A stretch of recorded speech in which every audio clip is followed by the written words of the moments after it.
Hoy nos sumamos a las corrientes de conocimiento de Lourdes Rodríguez. Lourdes es analista experta en tendencias y futuros. Ha dirigido el reciente estudio Liderazgo Sostenible de Knowledge Waves.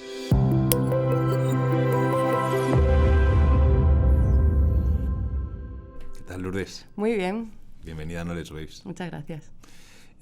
Posibles guerras nucleares, pandemias, cambio climático, manipulación genética, el mal uso de la tecnología con un impacto negativo, evidentemente. Como experta en tendencias y futuros, ¿cómo ves el futuro del planeta? Bueno, pues antes que nada vamos a explicar un poco qué es esto de las tendencias y de los futuros, en qué consiste, porque cuando alguien me presenta como experta en futuros, muchas veces se piensan que puedo predecir el futuro o que mi trabajo consiste en ayudar a las empresas a saber qué va a pasar. Y realmente, si empezamos con las tendencias, lo que nos ayudan es a analizar el presente. Es una herramienta que en un mundo complejo y muy incierto en el que estamos nos da un poco de luz, nos aporta orden en todo ese caos y en todo ese desorden.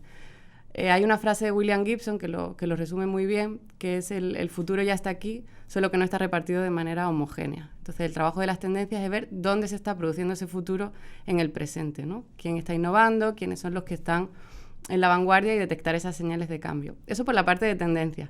Por la parte de futuro, pues igual, no se trata de saber qué escenario de futuro va a hacerse realidad, sino más bien cuáles son los posibles escenarios para que las empresas y las personas estemos más preparados.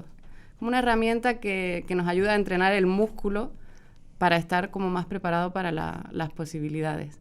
Y al final, si estamos más preparados, si ya hemos imaginado ciertos futuros posibles, cuando empezamos a ver esas señales de cambio, vamos a ser mucho más ágiles y vamos a ser como mucho más flexibles y rápidos para anticipar esos cambios. Entonces, ¿cómo veo el futuro de la humanidad como persona que trabaja con las tendencias y con los futuros? Es bastante pesimista, ¿no? Si tomamos en cuenta todo esto que tú acabas de comentar, pero quiero pensar que la esperanza es lo último que se pierde. Entonces, ¿cómo podemos hacer para tener un futuro como especie? Pues tenemos mucha responsabilidad, porque evidentemente hay cambios que son ajenos a nosotros y que no podemos controlar, pero hay otros muchos en los que sí que podemos tener capacidad de agencia. Y ahí lo iremos comentando, ¿no? A lo largo de la entrevista. Tenemos mucha responsabilidad para pensar en el largo plazo y para pensar más allá de nuestro círculo cercano, de lo que nos interesa como personas, como empresa. Tenemos que empezar a ser más generosos y pensar más en el largo plazo si queremos tener futuro.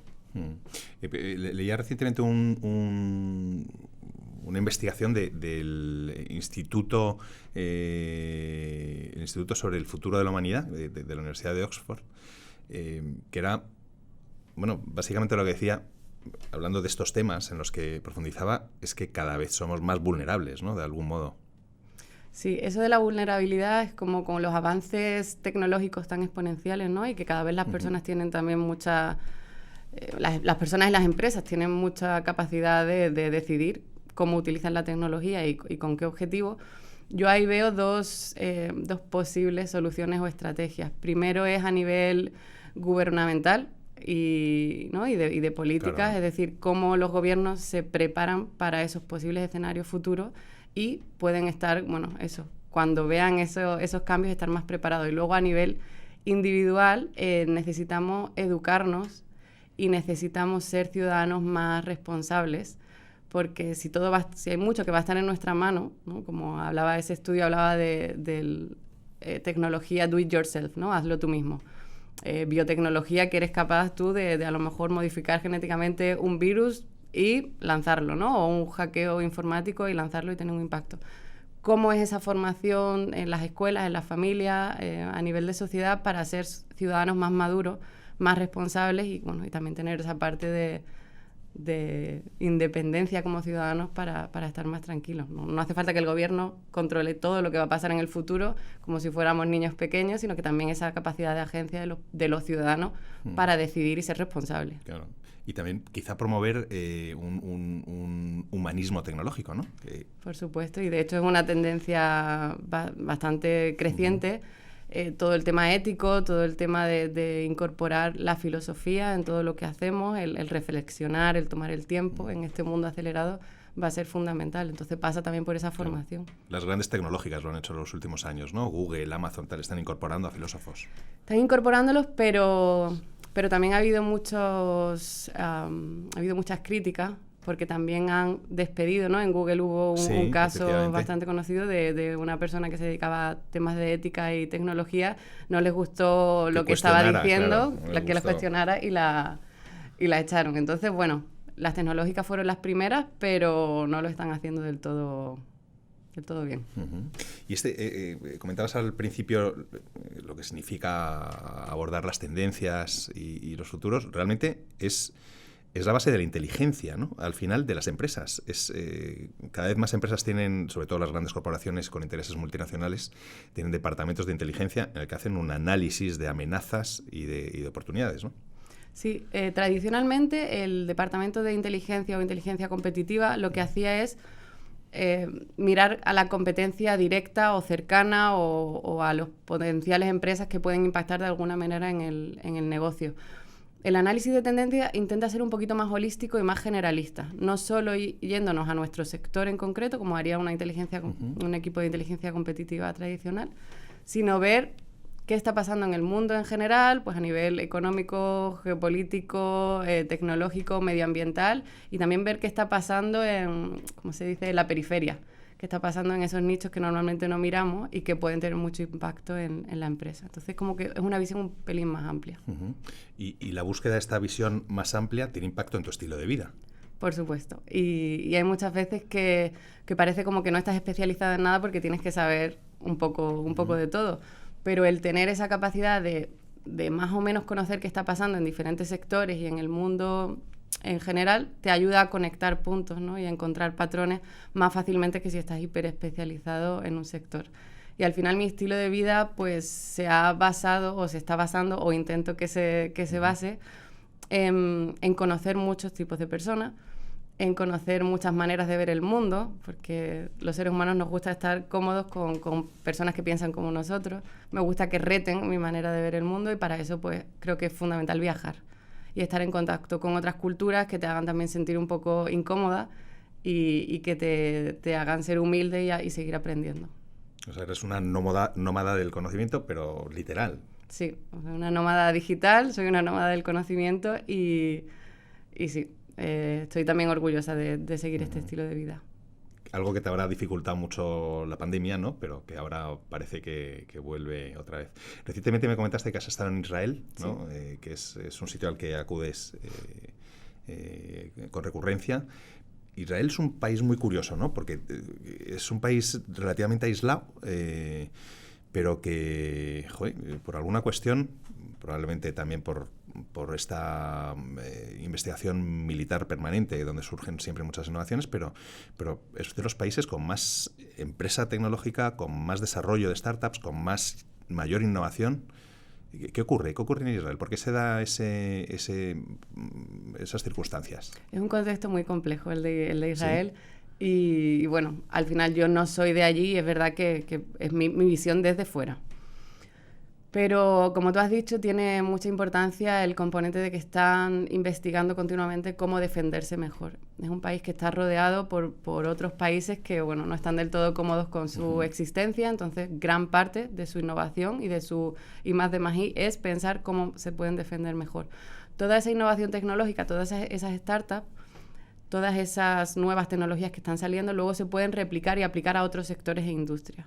Por eso es un gran centro, ¿no? Un gran hub de innovación. A mí, ¿por qué me gusta ir ahí? Me gusta por el tema de la cultura que mencionaba antes, porque hay mucha mezcla cultural y es muy interesante ver cómo conviven diferentes culturas y diferentes tradiciones. Y luego en la parte tecnológica y en la parte de innovación, porque como tú has dicho, es un foco muy interesante en el que estar y en el que convivir. Dicho esto, es importante viajar a otros sitios, ¿no? Cuanto más variados sean los sitios, pues mejor. A veces, cuando estudias tendencias, parece que es solo lo occidental, ¿no? Como Estados Unidos, Londres, te fijas como San Francisco, en ese tipo de hubs tecnológicos o de innovación. Pero bueno, está sucediendo muchísimo en Asia. Entonces también es interesante mirar a otros lugares que tradicionalmente en nuestro contexto occidental no miramos. ¿Y qué lugares destacarías? Es muy, vamos, todo el mundo conoce el caso de Silicon Valley, ¿no? Pero que probablemente ya esté muy superado por otros, ¿no? Por otras iniciativas. Pues algunos sitios que tengo como en el mapa para visitar es India, por ejemplo, y conozco algo de China. Estuve en Shanghái en 2018, pero es algo que me gustaría seguir explorando. Todo el tema... O sea, son países gigantes, son países con muchísima innovación que está sucediendo ahí y con una idiosincrasia muy propia y que sin embargo tienen una influencia en el resto del mundo muy grande. Entonces sí que me gustaría pues conocer más y poder convivir en ese tipo de contextos. ¿Y en España destacarías algún espacio en concreto? Málaga, por ejemplo, que es una ciudad que se ha transformado con un enfoque muy innovador. No sé si es el caso, pero vamos, a mí me sorprende desde fuera. Sí. Málaga creo que tiene muchos factores que lo hacen un centro ideal, ¿no? Para estar ahí. Se vive muy bien, está cerca del mar, hay buen tiempo, eso también hace... O sea, no es lo mismo irse a Londres, por mucha innovación que hay allí, que irse a Málaga. Entonces, si primero buscamos el entorno y el contexto y luego hacemos que suceda esos focos de innovación, al final es algo que se puede diseñar, ¿no? El hecho de que una ciudad se convierta en un foco de innovación no es algo que sucede al azar. Es algo que sucede por una mezcla de factores de gobiernos regionales, de empresas, de alianzas con universidades, con incubadoras de startups. Entonces, el caso de Málaga es algo que se ha diseñado para que sea así y que está funcionando. Con eso también quiero animar a otras ciudades que quieran convertirse en focos tecnológicos, que bueno, que es algo que se puede impulsar. Comenzábamos hablando de temas bastante pesimistas por el contexto que vivimos actualmente, pero más allá de esa negatividad que aporta el contexto, y desde tu experiencia profesional y tu visión profesional, ¿qué atisbas con optimismo del futuro? A mí me gustaría ser más optimista. Sí. Entonces es algo que me esfuerzo día a día para autoconvencerme, porque es verdad que entre la pandemia y la situación geopolítica internacional es bastante pesimista. ¿Cómo podemos ser más optimistas? No nos queda otra, lo decía al principio, no nos queda otra que seguir con la esperanza de que otro futuro posible puede suceder. ¿Cómo podemos impulsar ese futuro deseable, ese futuro que es mejor para todos?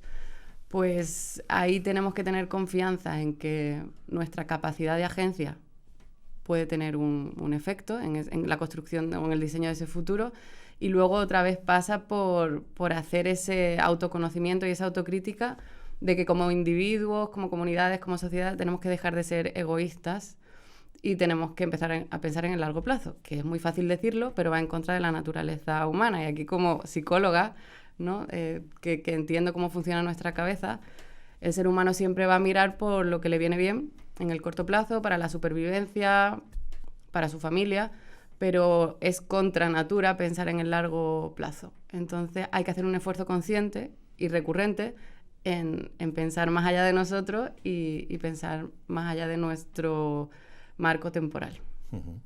Es la única manera. Has dirigido el estudio, el informe Liderazgo Sostenible de Knowledge Waves.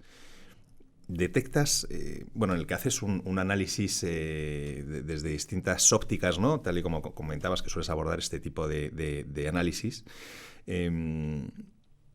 A lo largo de tu investigación, ¿detectas un cambio de valores en la sociedad en general que permitan superar este problema tan grave que tenemos con el cambio climático?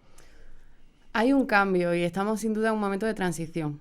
Los momentos de transición son una oportunidad, ¿no? Porque digamos que podemos inclinar la balanza hacia un lado o hacia otro. Estamos en un proceso un proceso convulso en el que podemos tener algo que decir.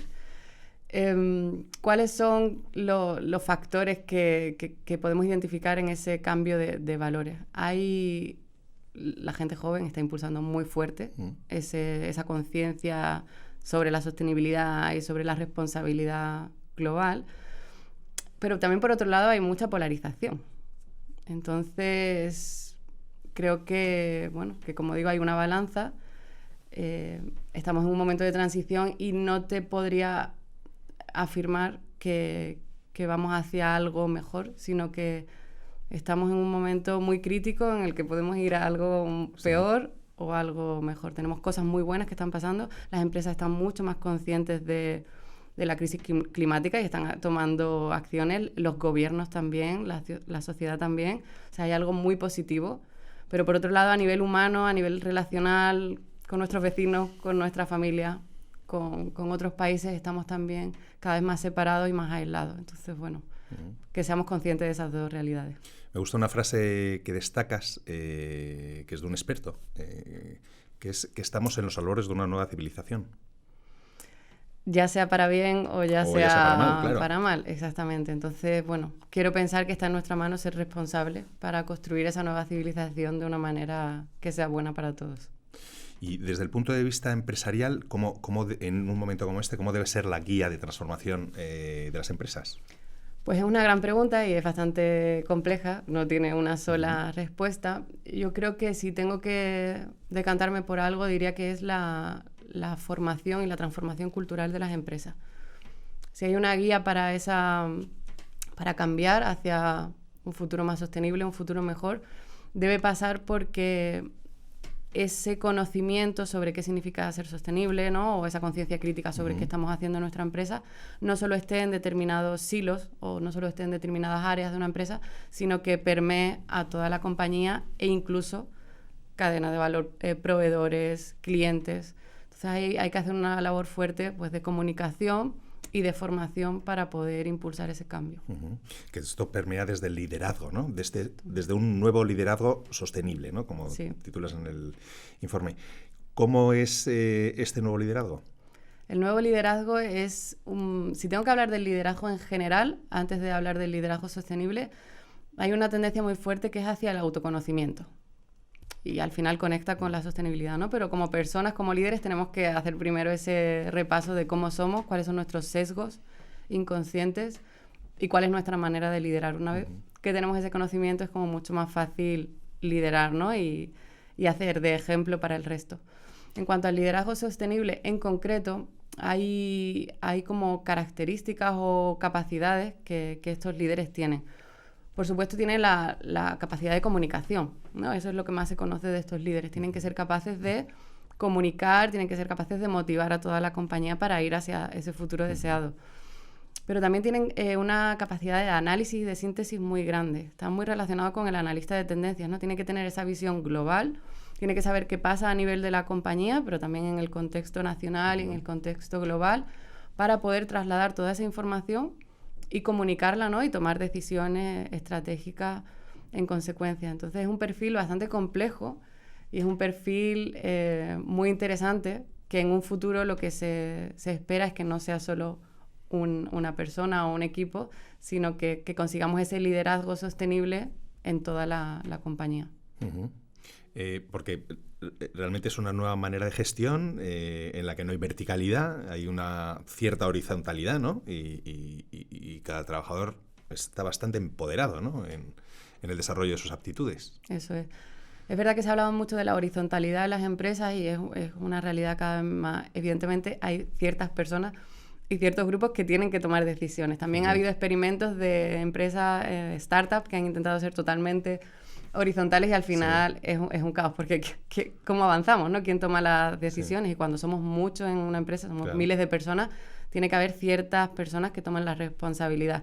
Dicho esto, la responsabilidad individual en los equipos, en todo el talento, es algo que es una realidad también y que se está impulsando. Pero bueno, ese equilibrio de que al final siempre tiene que haber esos líderes, esas personas que toman responsabilidad y toman las decisiones. Escuchaba recientemente una entrevista que le hacían a Natalia Ormazábal de Amazon, que hablaba sobre la toma de decisiones en situaciones de incertidumbre, que era muy curioso porque distinguía, y es algo que está perfectamente implantado al parecer en Amazon, las decisiones irreversibles y las reversibles.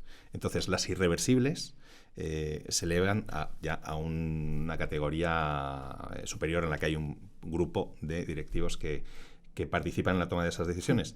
Pero el resto, las que son de puerta de entrada y salida, que hacía esta analogía de la puerta muy, muy acertada, es que las pueden tomar todos los empleados de la compañía, si está en su mano. Y realmente es que eso da una agilidad brutal, ¿no? A una compañía de ese calibre. Sí, es una manera también de ser flexibles y no tener como que esperar a que se tome una decisión para poder actuar, ¿no? En ese sentido también la comunicación dentro de las empresas y el romper esos silos va a ser fundamental, ¿no? Para que toda esa intraemprendimiento también que está sucediendo, claro, esa innovación, pueda pasar desde abajo a arriba. Surgen nuevos perfiles profesionales también, entre ellos el director de sostenibilidad, ¿no? que analizas en el estudio y que, bueno, en España tiene cierta implantación. ¿Cómo son los atributos de este profesional y qué nivel de implantación tienen en España? Yo diría que en cuanto a nivel de implantación es algo muy emergente, es algo que se está explorando, es algo que, bueno, que ya se ha instaurado en algunas empresas en España, pero que creo que todavía le queda recorrido. Y en cuanto al rol o las actitudes, pues está muy relacionado con el líder que hablábamos al principio, ¿no? No va a haber liderazgo si no es un liderazgo sostenible. Entonces, cuando hablamos de este director de sostenibilidad, idealmente el camino hacia el que tenemos que ir es hacia que todos los líderes o todos los directores de diferentes departamentos al final incorporen la sostenibilidad como algo que debe estar en su toma de decisiones, ya sea... Lo deseable sería que en el futuro no existiese esa figura, entonces, ¿no? Que hubiesen asumido todos Pero todavía queda un tiempo para que lleguemos ahí. En alguna ocasión hemos comentado en estas entrevistas las similitudes entre el proceso de digitalización, ¿no? de la transformación digital y esta transformación sostenible. ¿Cómo ves tú esta analogía? Vamos. Sí. Es muy bueno, es alguna analogía que está ahí, está sobre la mesa, en el informe también se analiza y pese a que parece que la transformación digital es algo del pasado, algo que ya, bueno, hemos pasado de la transformación digital a la transformación sostenible, la realidad es que muchas empresas todavía están en ese proceso y es un proceso casi que va a durar muchísimos años. La transformación sostenible tiene que ir de la mano de la digitalización y de la tecnología. ¿Por qué? Porque nos ayuda, si queremos medir mejor, si queremos ser más sostenibles, al final los datos y la inteligencia artificial y todo lo que está relacionado con la digitalización nos va a ayudar muchísimo a esa transformación sostenible. Así que van totalmente de la mano. Otra de estas cuestiones transversales, ¿no? en este nuevo entorno, a la que aludías al principio, que es la comunicación. La comunicación hoy en día es fundamental. Los propios grandes líderes, ¿no? que antes eran más opacos y antes no tenían... bueno, básicamente fue un dilema, ¿no? Para muchas compañías que los CEOs o que los grandes directivos tuviesen cuentas en redes sociales, ¿no? El abrirlas era como... Ahora son activos, ¿no? Y es una manera probablemente bastante interesante de contagiar y de inspirar, ¿no? a sus equipos.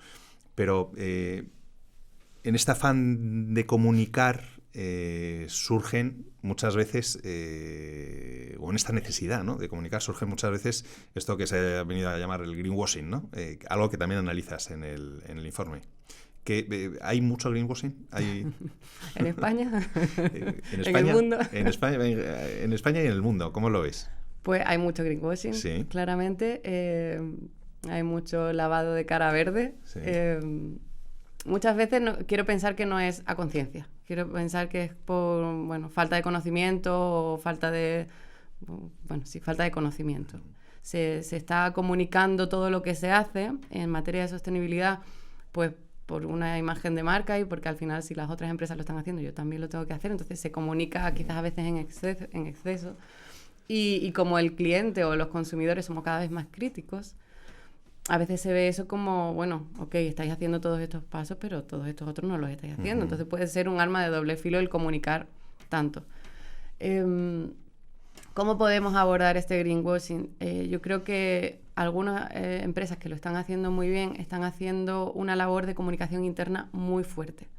Como primero vamos a formar a las personas, vamos a hacer una alfabetización en sostenibilidad para que sepamos de qué estamos hablando, para hablar con propiedad. Y para también tomar la parte de crítica de lo que estamos haciendo. Y cuando se comunica hacia afuera, que sea de verdad, no hace falta que se comunique todo, pero que sea de verdad algo que tenga un impacto e incluso comunicar los procesos. las transiciones, ¿no? No solo los éxitos. No es hemos conseguido tal o queremos alcanzar, ¿no? el número, o en 2030 seremos tal, sí. Sino cómo estamos. Ser transparentes en los procesos creo que da mucha tranquilidad y confianza a las personas. Bueno, y credibilidad a las empresas, si lo logran, sí. ¿no? Porque esa falta de transparencia es muchas veces lo que más les repercute. Es curioso, que otra cosa que se analiza en el informe, que me parece muy interesante, es no tanto en España, pero en los países, sobre todo anglosajones, hay el activismo escrutador, ¿no? Porque hay cada vez más escrutinio sobre estas empresas, ¿no? Esto que comentabas de que hay mucha crítica, ¿no?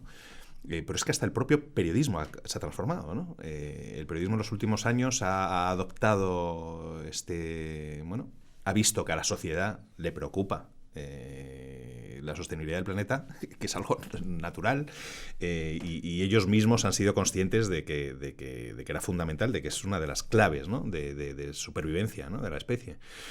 Y realmente se han creado secciones realmente transversales, ¿no? en los propios medios. Uh-huh. Ha afectado a las organizaciones, ha afectado al enfoque, ha afectado a los contenidos, que cada vez son más activos en la publicación de este tipo de contenidos. Y bueno, claro, con lo cual hay un papel de escrutinio cada vez mayor desde distintos ángulos, ¿no? de la sociedad. Con lo cual es que ese greenwashing no tiene mucho futuro, ¿no? No, porque eso, cada vez conocemos más, cada vez queremos conocer más y cada vez la información está más al alcance de todos. Y con ese papel del activismo, ¿no? Que si tú no sabes algo, ya vienen ellos a darte los datos y a decirte, oye, esta empresa que te está diciendo X está haciendo esto otro.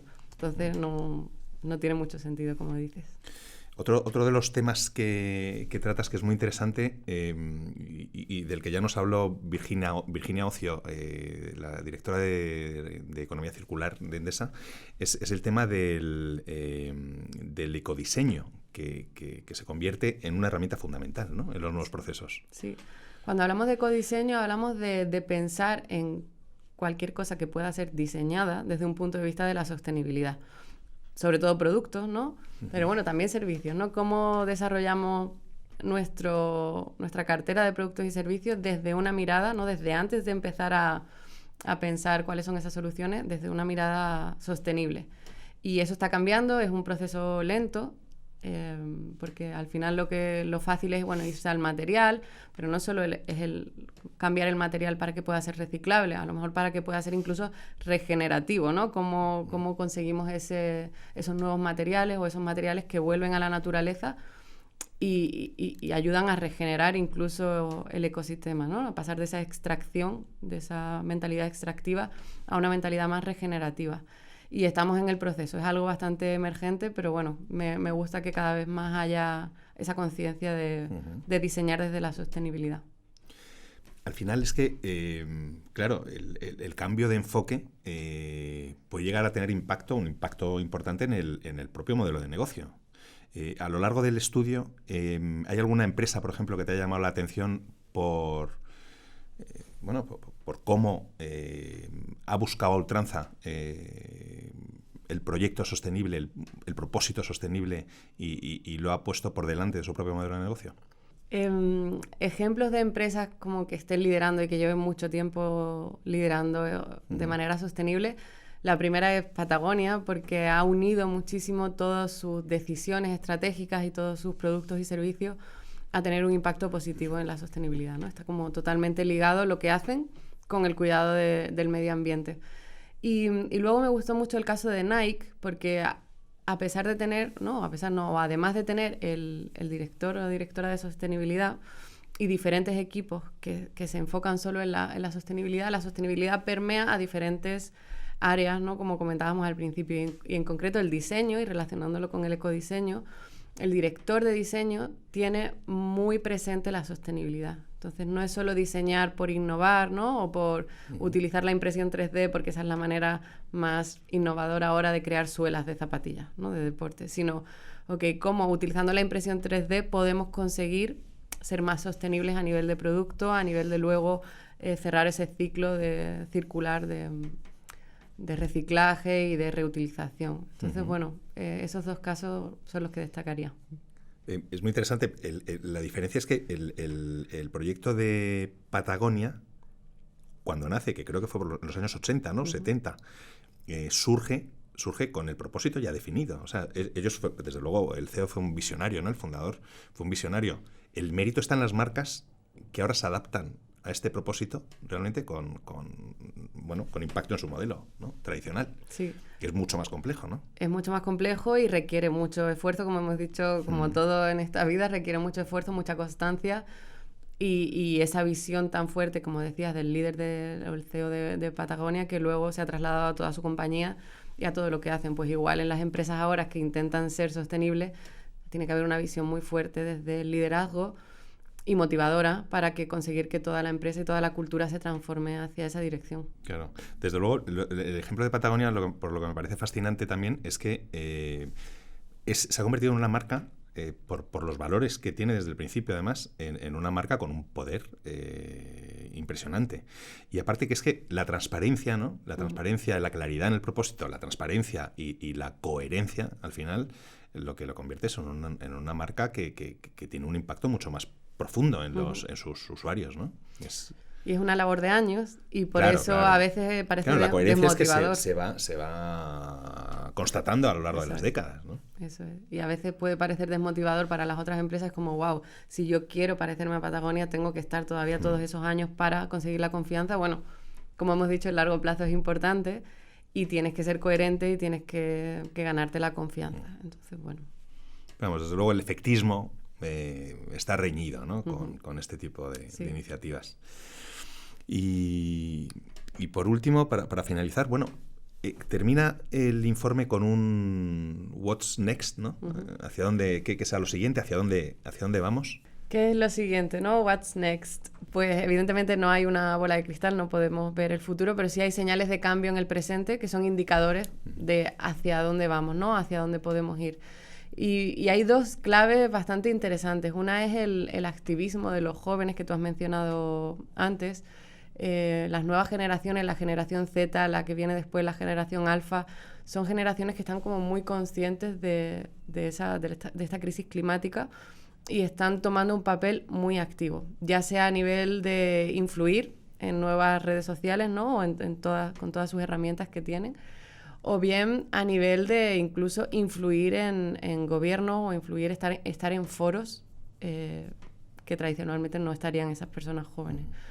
Y luego hay otro aspecto muy interesante de eso de qué viene después o hacia dónde vamos, que está relacionado con la regeneración, ¿no? Que también lo mencionábamos, pasar de lo extractivo a lo regenerativo, como pues buscando soluciones basadas en la naturaleza, pasando del human-centered design, ¿no? del diseño centrado en la persona al diseño centrado en el planeta, una visión mucho más holística del diseño. Y bueno, en el informe se exploran como muchas iniciativas interesantes en torno a esa cultura regenerativa. También vamos hacia un tema más de justicia climática. Ya no es solo la sostenibilidad medioambiental, sino cuáles van a ser las implicaciones humanitarias o sociales de la crisis climática. Ya estamos empezando a ver refugiados climáticos, como determinadas áreas del planeta se van a ver afectadas mucho antes de desastres climáticos, ¿no? Pues empezar a tener en cuenta todo eso. Y en relación a los jóvenes, a mí me parece interesante porque ¿cuál sería como lo práctico? Es una realidad que esos jóvenes están ahí haciendo esa labor activista, pero yo creo que como adultos o como instituciones tradicionales hay una responsabilidad en traer esas voces jóvenes y tenerlas en cuenta. No solo para hacer greenwashing, no solo o el tokenismo, ¿no? Que es usar un token, es usar algo que está de moda para ponerlo bien y hacer buen marketing, sino de manera auténtica, escuchar cómo esas personas jóvenes ven el mundo, cómo pueden ellos darnos también claves para diseñar un futuro de manera colaborativa. Entonces, para mí un consejo práctico sería cómo podemos incluir esas voces jóvenes en nuestra toma de decisiones, en nuestros procesos, y creo que es algo que va a ser muy enriquecedor. Una pregunta recurrente en este tipo de entrevistas que es más personal, es esta vivencia que hemos tenido todos durante la pandemia. A muchos nos paralizó, tú por tu estilo de vida probablemente seguiste haciendo lo que ya hacías, ¿no? Entre otras cosas, trabajar en remoto. Sí. Pero probablemente también hubo cierta parálisis, ¿no?, en tu experiencia y tuviste tiempo de reflexionar, ¿no? De parar un momento a reflexionar sobre pues, tu propio trabajo, tu vida, etcétera. ¿Cómo te impactó esta experiencia? A mí personalmente, y luego también ha pasado a gente de mi entorno, porque lo he compartido con otras personas, ha habido como fases, ¿no? Esta pandemia ha dado para mucho y el encierro inicial también fue bastante largo. Entonces hubo como varias fases. Hubo una fase de querer seguir haciendo cosas, ¿no? Aunque fuera desde casa, querer ser muy productivo. Ya que estamos en casa, pues venga, voy a leer, voy a estudiar, voy a hacer muchas cosas. Y luego yo por lo menos frené, porque tampoco quería meterme en esa vorágine de producción, ¿no? Parece que si no haces nada, no eres productivo, no eres útil. Pero muchas veces estar sin hacer nada, viendo una serie o simplemente estando sin hacer nada, tienes buenas ideas y asientas lo que has aprendido. Entonces, valorar esa producción constante y el estar ok con no hacer nada, fue algo que aprendí en la pandemia. Y luego es verdad que yo me frené mucho en los viajes. En mi trabajo, para poder estar al día de lo que pasa, es mucho trabajar con el ordenador, mucho ver qué está pasando en el mundo a través de Internet, pero si no lo comparas con la vida real en esos sitios, ¿no? En Londres, en Nueva York, en Tel Aviv, en Shanghái, si de vez en cuando no viajas, pierdes mucha conexión con la realidad. Entonces es verdad que eso se detuvo y bueno, ahora que por fin parece que estamos otra vez volviendo a viajar, es verdad que he vuelto a empezar. Y a mí personalmente me gusta mucho por el contacto humano. Esas relaciones que se establecen con otras personas en una conferencia, en una clase, no es de la misma manera en lo digital. Entonces de la interacción también se aprende mucho y yo me alegro que estemos volviendo poco a poco a encontrarnos. Pues sí, yo también. Lourdes, ha sido un placer charlar contigo. 1.000.000 de gracias. Muchas gracias, José.